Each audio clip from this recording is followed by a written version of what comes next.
Silks శ్రీరస్తు శుభమస్తు sale ప్రతి 25,000 రూపాయల కొనుగోలుపై ఒక గోల్డ్ కాయిన్ ఉచితం. ఇవాళ నేను ఉద్యోగానికి రాజీనామా చేసేస్తున్నానమ్మా. ఏం చేయమంటారమ్మా? మీ వదిన గారి పేరు పడలేకుండా ఉన్నానమ్మా. ఆవిడ మా వదిన కాదు, ఆవిడ భర్త చంటపై కాదని తెలిసింది. అలాగా? అయితే చూసుకోండి ఎలా రెచ్చిపోతాను. ఎడిటర్ జీ, నేను సన్మానం చేయించుకోవాలంటే ఏం చేయాలి?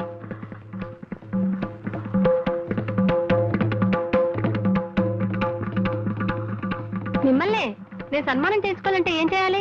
రామకృష్ణ బీచ్ దగ్గరికి వెళ్ళి సముద్రంలో దూకాలి. ఎడిటర్ గారు, నోర్మోయ్, 4 రోజులుగా నా ప్రాణాలని పీచు మిఠాయిలా తినేసావు కదా రాక్షసి. నీ పిచ్చి రాతలకు నా తలచెదిరిపోయి మా ఆవిడ్ని శీఘ్రమేవ కళ్యాణ ప్రాప్తిరస్తు అని మా 6 ఏళ్ల అమ్మాయిని దీర్ఘ సుమంగళి భవాన్ని ఆశీర్వదించడం మొదలెట్టాను నేను. ఏంటి అలా మాట్లాడుతున్నారు? నోరెత్తామంటే నీ నోట్లో తవికలు కుక్కేస్తాను. ఇవి తవికల పిడకలి పిడకలు, నీ పాడి మీద పెట్టే పిడకలు. ఇవేమిటి ఏమిటివి? ఇవి కదలా కదలా అంట. ఆకుపచ్చ కన్నీరు, మెత్తని గుండ్రాయి, ఇనప గుగ్గిళ్ళు, బొప్పాసికాయ, ఇవి కదలా. నీ బొందని. ఎడిటర్ గారు, మీరు తిడుతున్నారని మా మామగారికి ఫోన్ చేసి చెప్తా, జాగ్రత్త. ఫోన్ చేస్తావా? వయబో ఫోన్ చేసుకోవే. నీ మామగారి కాదు, నీ బాబు గారికి చేసుకో. ఇదేమిటిది? ఇది నవల. దీని పేరేమిటి? కర్వేపదళము. ఇమ్మాను మాశాను. చెప్పకండి. ఇదేమిటి? ఏమిటిది? ఇది మినీ కదా. చారు ఎలా కాతారో పాత్రగా చెప్పించి దీన్ని మినీ కథ అంటావా? తీసిరా అర్థం కదా. పాండు గారు ఉన్నారా? లోపల ఉన్నారమ్మా. ఆయన జ్వాల గారు కలిసి వాళ్ళ పెళ్లికి ఎవరెవరిని పిలవాలా అని లిస్ట్ ఒకటి తయారు చేస్తున్నారు. వైజాగ్ లో ఉన్న ఓటర్ల లిస్ట్ అంతా తయారైంది. అది నేను వచ్చానని చెప్తారా ప్లీజ్? చాలా ముఖ్యమైన విషయం మాట్లాడాలి. సార్ సార్ అయ్యో, అలా పడ్డారేంటి? నేనెందుకు పడతానమ్మా? పడ్డ నాకేమన్నా సరదానా? లోపలికి వెళ్ళి సార్ అన్నాను. ఆయనకి స్టార్ట్ అని వినిపించిందో ఏమిటో, ఓ ఫుట్బాల్ కి ఎక్కిచ్చారు. ఇలా వచ్చి పడ్డాను.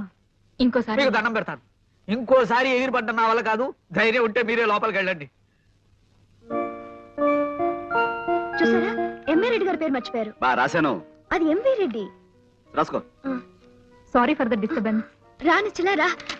ఏం లేదు, ఊరికి మాట్లాడుకుంటున్నాం. Please be seated. మీకు ఇంపార్టెంట్ న్యూస్ చెప్దామని వచ్చాను. ఏమిటి చెప్పండి. న్యూస్ అంటే గుర్తుకొచ్చింది. పొద్దున రేడియో న్యూస్ లో చెప్పారు. అంటే ఈ విషయం కాదనుకో. బెజవాడలో ఇల్లు కాలాయని, కడపలో కత్తులతో పొడుచుకున్నారని, అమృత్సర్ లో గొడవలు, ఇండియా ఇంగ్లాండ్ టెస్ట్ మ్యాచ్ విషయాలు చెప్తూ మధ్యలో ఈ విషయం కూడా చెప్పారు. కాకినాడలో మెదడువాపు వ్యాధికి గురై 4 చచ్చిపోయారట. నువ్వు కనపడగానే ఈ విషయం అడుగుదాం అనుకున్నాను. అసలు మెదడువాపు వ్యాధి అంటే ఏమిటే? అది ఎందుకు వస్తుంది? అదంత భయంకరమైన వ్యాధి. మీ పెద్దక్కయ్య ఉండేది కాకినాడలోనే కదూ? అవును. ఏ అది ఆ వ్యాధికి కారణం. అంటే?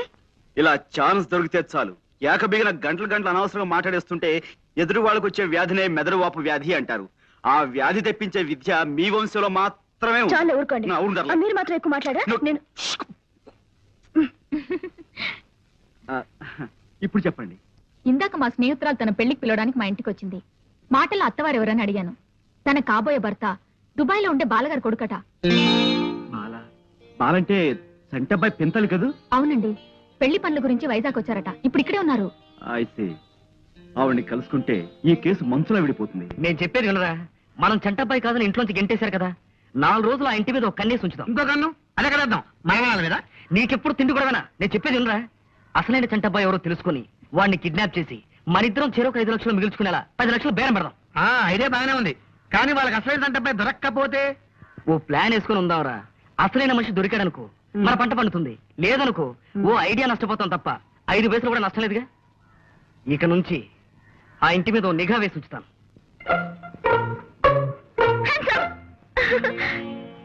అరే, భయపడి పెద్దగా అరుస్తారనుకున్నాను. భయపడలేదే?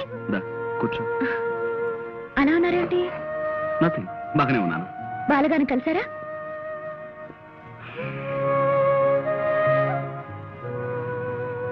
ఒంట్లో బాగుండలేదా?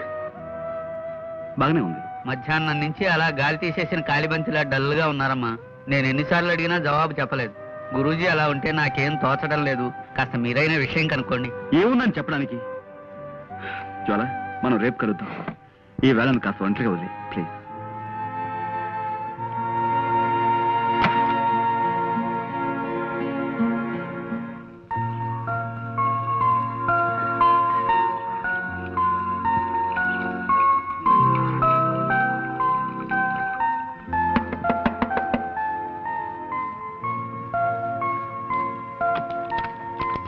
నమస్కారం అండి. ఎవరమ్మా? ఇక్కడ బాలమణి గారని నేనేనమ్మా. దుబాయ్ నుంచి వచ్చింది మీరే కదా? పాండురంగారావు గారని ఒక ఆయన నిన్న మిమ్మల్ని కలిశారు కదా? కలిశాడమ్మా. మాటల్లో తెలిసింది అతను మా అక్కయ్య గారు అబ్బాయి అని. ఆ విషయంలోనే కొన్ని వివరాలు నాకు కావాలి. లోపలికి రా. నిశ్చల, నేను జ్వాల్ని. హాయ్. ఏమిటే? సారీ, నేను హాస్పిటల్లో డిస్టర్బ్ చేస్తున్నాను. ఓ అతి ముఖ్యమైన విషయం చెబుదామని. ఏమిటది? బాలగారిని కలిసి వచ్చిన తర్వాత పాండుగారు అదోలా ఉండటంతో నాకు అనుమానం వచ్చి నేనే వెళ్ళి ఆవిడని కలిశాను. ఆవిడొక షాకింగ్ న్యూస్ చెప్పారు. ఏమిటి? చంటబ్బాయి ఎవరో కాదు, పాండురంగారావు గారట. నేను ఒప్పుకోను. నేను చంటబ్బాయిని కాను. బాలగారితో నేను మాట్లాడానని చెప్పాను కదా? ఆవిడే కాదు, బ్రహ్మరుద్దులు దిగొచ్చి చెప్పినా నేను ఒప్పుకోను. నన్ను నన్నుగానే ఉండనివ్వండి, పాండురంగారావుగానే ఉండనివ్వండి. నాకు కొత్త పేర్లు పెట్టి కొత్త బతుకుని ఇవ్వాలని ప్రయత్నించకండి. మీ కోపానికి కారణం ఊహించగలను.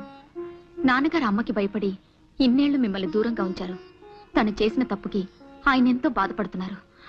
దయచేసి జరిగింది మర్చిపోయి. ఎలా ఎలా మర్చిపోమంటారు? నేనెలా మర్చిపోగలను? కోటీశ్వరుడైన తండ్రి ఉన్నా అమ్మ 4 ఏళ్లలో పాచి పని చేసుకుని బతికిన జ్ఞాపకాలను మర్చిపోమంటారా? వచ్చే రాబడి చాలక నా మందుల కోసం అమ్మ తన అభిమానాన్ని చంపుకుని రాత్రులు చీకట్లో కలిసిపోయి శోకదేవతల కన్నీటితో ఊళ్ళో అడుక్కున్న సంఘటనల్ని మర్చిపోమంటారా? తండ్రి ఎవరో తెలియని బిడ్డ అని లోకం నన్ను చేసిన ఎగతాళిని మర్చిపోమంటారా? చచ్చిపోయిన అమ్మను తగలబెట్టడానికి డబ్బులు లేక ఏం చెయ్యాలో తోచని 7 ఏళ్ల వయస్సులో నేను గుండె పగిలేలా ఏడ్చిన ఏడ్పును మర్చిపోమంటారా? స్పృహ తప్పి పడిపోయిన నేను కళ్ళు తెరిచేసరికి అమ్మని మున్సిపాలిటీ వాళ్ళు చచ్చిన కుక్కలతో పాటు కలిపేసి తగలేశారన్న ఆ పిడుగులాంటి వార్తను మర్చిపోమంటారా? ఇంత పెద్ద లోకంలో ఆకలేసి నేను ఏడిస్తే గుండెల్లో దాచుకునే ఒకే ఒక వ్యక్తి అమ్మా ఇక లేదని, తిరిగి రాదని తెలిసిన ఆ క్షణంలో పేగులు తెగిపోయేలా అమ్మా అమ్మా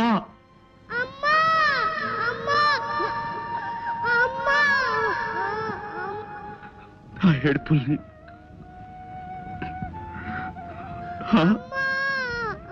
అడుక్కోకూడదని అభిమానం ఓవైపు పగ్గాలు వేసి ఆపుతున్నా ఆకలికి తట్టుకోలేక మొదటిసారి నేను చెయ్యజాపి అడుక్కున్న క్షణంలో నా మనసు పడ్డ రంపపు కోతని మర్చిపోమంటారా? ఎండకి ఎండుతూ వానకి తడుస్తూ చెట్టుకైనా కప్పుకోవడానికి తలదాచుకోవడానికి ఆకులు ఉంటాయి. నాకు నాకు జానుడు ఆశ్రయం కూడా లేదే అని నేను కుమిలిపోయిన సంఘటన మర్చిపోమంటారు?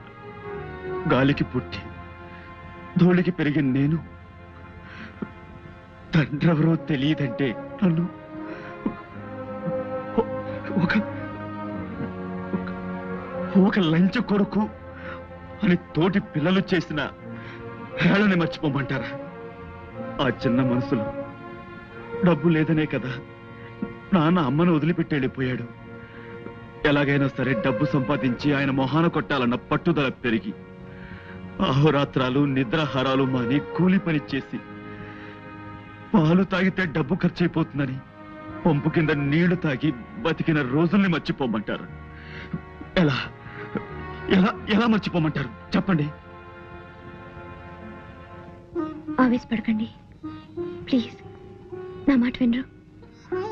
మీరు చెప్తుంటేనే నా కళ్ళు చెమర్చాయి. ఆ కష్టాలు అనుభవించిన మీకు ఇంకెంత బాధగా ఉంటుందో తెలుసుకోగలను. Please control yourself. మీరు ఇన్ని కష్ట నష్టాలు అనుభవించడానికి మా నాన్నగారి కారకులు. తప్పు ఆయనదే. ఇప్పుడు ఆయనే క్షమాపణ చెప్పుకుంటారు. దయచేసి ఇంటికి రండి నేను రాను. ప్లీజ్. ఇది నా ఒక్కరి సమస్య కాదు నిశ్చల్ గారు. ఈ దేశంలో ఏడాదికి 10 లక్షల మంది అనాథ శిశువులు పుడుతున్నారు. వాళ్ళంతా వాళ్ళుగా ఏ చెట్టు నుంచో పుట్ట నుంచో పుట్టలేదే.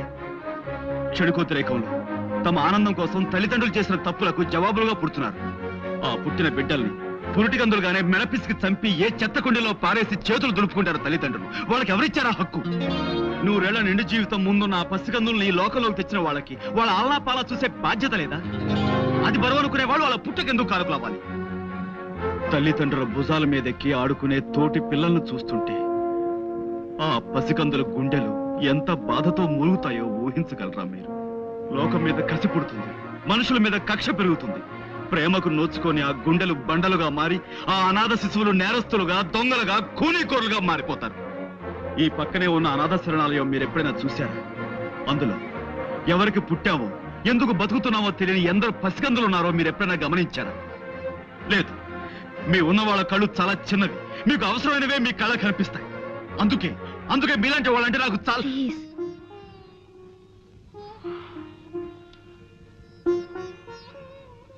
ఈ అనాథ శరణాలయం నాకు అమ్మలా నీడనిచ్చింది. అందుకే ఇప్పటికీ నా సంపాదనలో చాలా భాగం ఇక్కడ ఉండే నా తమ్ముడికి ఇస్తుంటాను. చేసిన తప్పుకి ప్రాయశ్చితంగా నాన్నగారు అనాథ శరణాలను కొంత ఆస్తి రాసిచ్చేలా నేను చూస్తాను. కొంత కాదు, ఇప్పుడు మీ అన్నయ్యగా మీ ఇంట్లోకి అడుగుపెట్టి మీ ఆస్తికి వారసుడు కావాలన్న కోరిక నాకు అడుమాత్రం కూడా లేదు. మీ ఆస్తి మొత్తం ఈ శరణాలయంలోని అమాయకుల పేర రాస్తేనే నేను గంగాధరం గారి కొడుకులను ఒప్పుకుంటాను.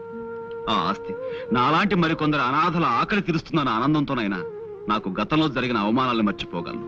అలాగే మిమ్మల్ని చూడాలని నాన్నగారు తహతాలాడిపోతున్నారు. మీరేం చేయమన్నా చేస్తారు. నేను ఇప్పుడే ఆయనతో మాట్లాడి ఒప్పిస్తాను. హలో నానా, నేనే. ఏమిటమ్మా, ఎక్కడి నుంచి? ఇక్కడే పాండురంగారావు గారి ఇంటి నుంచి. ఏమిటలా కంగారు పడుతున్నావు? ఇప్పుడే అన్నయ్యని కలిసాను నాన్న. అన్నయ్య ఎవరమ్మా? పాండురంగారావు గారు. అంటే మన పాండువా? అవును, దుబాయ్ నుంచి వచ్చిన బాలగారితో జ్వాల మాట్లాడిందట. పాండుగారే చంటబేని తెలిసింది. నిజమా? రే భట్టు, పాండురంగారావేమని చంటపోయాడరా? పాండుయే గంగాధరం గారి అబ్బాయా? అవునరా, టెలిఫోన్ ఎక్స్చేంజ్ లో మా వాడు ఒకడు ఉన్నాడుగా, ఆ ఇంటికి వచ్చే ఫోన్ లో వాడిని వింటుండమని చెప్పాను. ఇందాక వాడు చెప్పాడు వార్త. పైగా పాండుని నిశ్చల వాళ్ళ ఇంటికి కాసేపట్లో తీసుకెళ్తున్నట. పాండుని మనం కిడ్నాప్ చేయడం చాలా కష్టం రా. వాడు అసలు దేవంతకుడు. మనం ఇలా భయపడితే పనులు జరగవరా? నువ్వు ధైర్యంగా నా ముందు నిలబడు, నేను చక్రం తిప్పుతాను. నేను ముందు నిలబడాలా? అవును. అదేం కుదరదు. నేను వెనకాల నిలబడతాను, నువ్వే ముందు నిలబడు. సర్లే, ముందు మనం ఒక డ్రామా డ్రెస్ కంపెనీకి వెళ్ళాలి. ఎందుకు? కిడ్నాప్ చేసే వాళ్ళ సీదా సాదాగా ఉంటే ఎదుటి వాళ్ళు భయపడరా? మనం కాస్త గంభీరంగా కనపడాలంటే భయంకరమైన డ్రెస్సులు వేసుకో.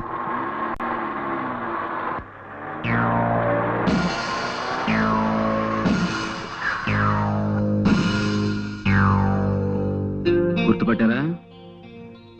దసరా వేషాలు వేశారు, చందాల కోసమేమో. నేను తేల్చుకొస్తాను. కారు ఎందుకు ఆపారు? నేను మర్యాదగా అడుగుతున్నాను, కారు ఎందుకు ఆపారు? Don't worry.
ఇంతమంది వచ్చారంటే వీళ్ళ వెనక ఏదో పెద్ద ముఠా ఉండి తీరాలి. వీళ్ళతో చేయి కలిపి ఆ ఆచుకి కనిపెట్టి వీళ్ళ పని పట్టాలి. మిస్టర్, నువ్వేరా? చూడండి బ్రదర్, ఇంతమందిని తీసుకొచ్చారు. ఇంతమంది కాదు కదా, ఎంతమంది వచ్చినా సరే నేను తలుచుకుంటే వాళ్ళని చెత్త కొట్టుడు కొట్టగలను. ఆ సంగతి మీకు తెలియదేమో. ఎందుకే అనవసరంగా డబ్బు ఖర్చు పెడతారు? ఖర్చు పెట్టడానికి మేమన్నా చచ్చు వెధవలమా? నువ్వే చంటబ్బావని మాకు తెలిసింది. నిన్ను ఓ చోటుకి తీసుకెళ్లి బ్లాక్ మెయిల్ చేసి డబ్బు సంపాదించాలనే మా ప్లాన్. హాయిగా కోట్లు మా అవుతాయి అనుకున్నావు. నువ్వు మమ్మల్ని ఇంట్లోంచి గెంటేశావు. మా కడుపులు ఎంత కాలిపోతున్నాయో నీకు తెలుసా? All right all right all right. ఇప్పుడు నన్ను ఏం చేయమంటారో చెప్పండి. మర్యాదగా మాకు లొంగిపో. ఓకే, పట్టుకోరా, కళ్ళు కట్టి. లొంగిపోయాను కదయ్యా, కళ్ళ గంతలు ఎందుకు? మేము తీసుకెళ్లే చోటు నీకు తెలియకూడదు.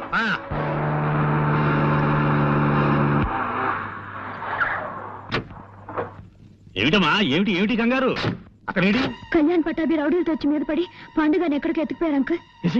చూడండి, ఈ కిడ్నాప్ భాగవతంలో ఇంకా భాగస్వాములు ఎవరైనా ఉన్నారా? ఇంకెవరూ లేరు, మీ ఇద్దరమే. అంటే మీ ఇద్దరికి గంగాధరం గారు చెరువుకు 5 లక్షలు ఇస్తేనే గానీ నన్ను వదలంటారు, అంతే కదా? నో. ఆల్ రైట్, ఊరుకోండి. మా బేరం అదేనయ్యా.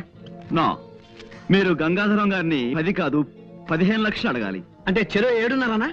నో, అంటే అంటే 3 5.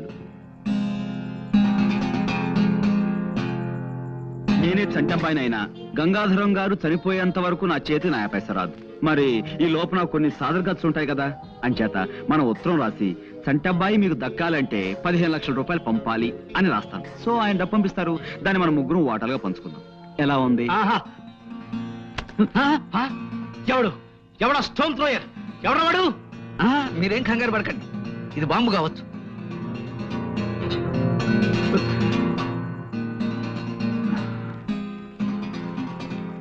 ఇదేదో ఉత్తరంలా ఉందే, మా గురూజీ రాసిందే. అలాగా, ఏ రాశాడు చదువు? నేను పాండురంగారావుని రాస్తున్నాను.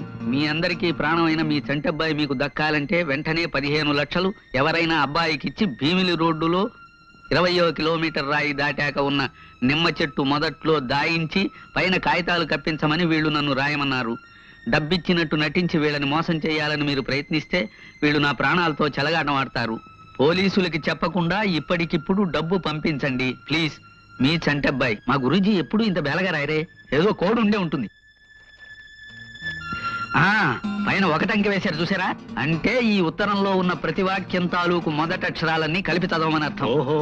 నేను చంటబ్బాయిని కానని చెప్పు. ఇప్పుడు మనం వెంటనే ఆయన చంటబ్బాయి కాడని మనకి తెలిసిందని ఓ కాగితం ముక్క మీద రాసి నిమ్మ చెట్టు మొదట్లో పెడదాం. ఏమిటి, వాళ్ళకి డబ్బు పెట్టలేదా? లేదు, కాగితం పెట్టారు అక్కడ, చదవండి. కాగితమా? మీరు తీసుకెళ్లి దాచిన పాండు మా అబ్బాయి చంటబ్బాయి కాడని తెలిసింది. మా చంటబ్బాయి బెజవాడ పాలపడి ఫ్యాక్టరీలో పనిచేస్తున్నాడని తెలుసుకున్నాం. కాబట్టి మీరు పాండుని నరుక్కుంటారో నంజుకు తింటారో మీ ఇష్టం. ఇట్లు గంగాధరం. అంటే నేను చంటబ్బాయిని కానా? చాలు, తిన్నది చాలు. నిన్న నుంచి కొత్త చికెన్ 65, మటన్ రోస్టులు, చేపలు, రొయ్యలు, నా బొంద, నా శ్రాద్ధం అంటూ తెగతిన్నావు. మాకు ఒక బండు ముక్క కూడా పెట్టలేదు. ఇప్పుడు నేను చంటబ్బాయిని కానా అని మమ్మల్ని అడుగుతున్నావా? కొట్టాలంటే నిన్న నుంచి తినమని కక్కుతావు. ఈ వల్ల మాకు డబ్బు రాకపోగా ఈ రౌడీల ఖర్చు, వాళ్ళ ఫుడ్ ఖర్చు ఒక్క కూడా ఏ సామాన్యమా? పూటకు 3 గుంటలు మింగాడు. దానికి తోడు చందాలు, దానాలు, ధర్మాలు. కక్కవాయి మొత్తం ఖర్చు చేసిన 25,000 కక్కు. Cool down, cool down. ఇంతవరకు నేను వేసిన ప్లాన్ ఏది ఫెయిల్ కాలేదు. దీన్ని కూడా ఫెయిల్ అవనివ్వను. మీకే కాదు, డబ్బు నాకు అవసరమే. మన 15 లక్షలు మనకు రావాలంటే మనం వెంటనే ఓ పని చేయాలి. ఎవరింటికో తీసుకొచ్చావేంటి? ఏమయ్యా, నేను నీ ఫూల్స్ లా కనిపిస్తావా? నేను మీతో ఏం చెప్పాను? ప్రతిరోజు సాయంత్రం 6 గంటలకల్లా గంగాధరం గారు పేకాడడానికి ఇంటికి వస్తారు. ఆ సమయంలో ఇక్కడ ఈ ఇంటి గలైనా గంగాధరం గారు తప్ప మరెవ్వరూ ఉండరు. అప్పుడు మనం ఆ ముసలోళ్ళ ఇద్దరి మీద పడి గంగాధరం గారిని కిడ్నాప్ చేస్తే వాళ్ళ అమ్మాయి దగ్గర నుంచి 15 లక్షలు రాబట్టొచ్చు అని చెప్పానా లేదా? చెప్పావనుకో, కానీ మాకు ఇంటి పొజిషన్ చూస్తే డౌట్ గా. ఇంకేం మాట్లాడకండి.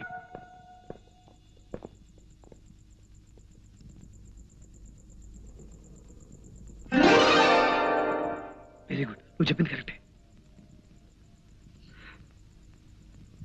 వెల్కమ్.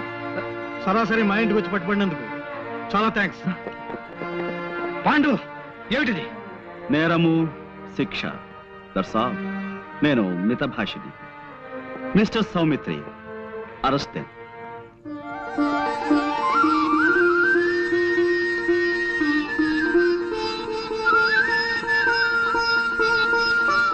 నానా, అన్నయ్య మీ చంటబ్బాయి. బాబు, నాన్న బాబు నాన్న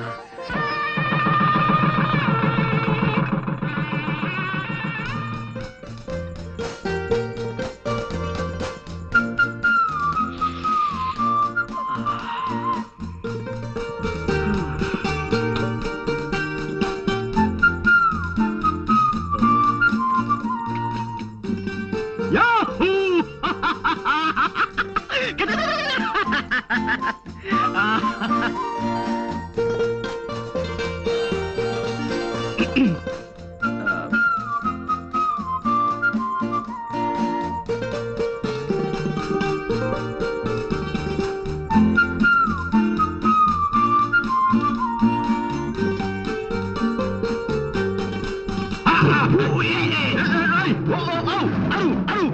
అరిచాను కదా బాస్, ఒక్క నిమిషం.